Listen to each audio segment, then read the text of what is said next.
Sementara itu, Dinas Pendapatan Daerah Kota Makassar pagi tadi juga melaksanakan kurban dengan menyembelih 8 ekor sapi. Kurban yang rutin dilakukan ini merupakan kepedulian PNS Dispenda Kota Makassar untuk masyarakat kurang mampu.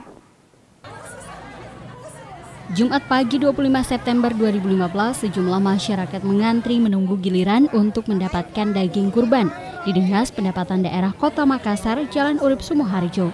8 ekor sapi hasil patungan PNS Dispenda ini rutin dilakukan setiap tahunnya di saat Hari Raya Idul Adha. 8 ekor sapi yang menjadi kurban tahun ini dari PNS Dinas Pendapatan Daerah Kota Makassar akan diserahkan kepada 400 warga kurang mampu yang berada di sekitar kantor Dispenda, juga warga binaan Dinas Pendapatan Daerah Kota Makassar.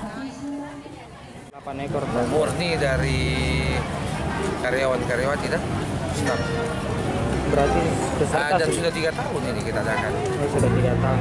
Itu dibaginya untuk masyarakat yang mana? Oh iya, semua masyarakat keliling dengan daerah binaan. Ya kan Dispenda ada punya daerah binaan. Iya.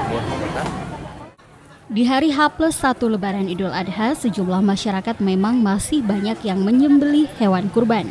Untuk batas penyembelihan hewan kurban sendiri memang ada perbedaan pendapat di kalangan ulama. Ada yang meyakini penyembelihan hewan kurban hanya pada saat usai melaksanakan sholat Idul Adha. Ada yang meyakini hingga 2 hari setelah sholat Id. Ada pula yang meyakini hingga bulan Zulhijjah berakhir. Dan pendapat terakhir menyatakan hanya boleh hingga 10 Zulhijjah. Dari Makassar, Bobi Nur Zanca, GoTV memberitakan.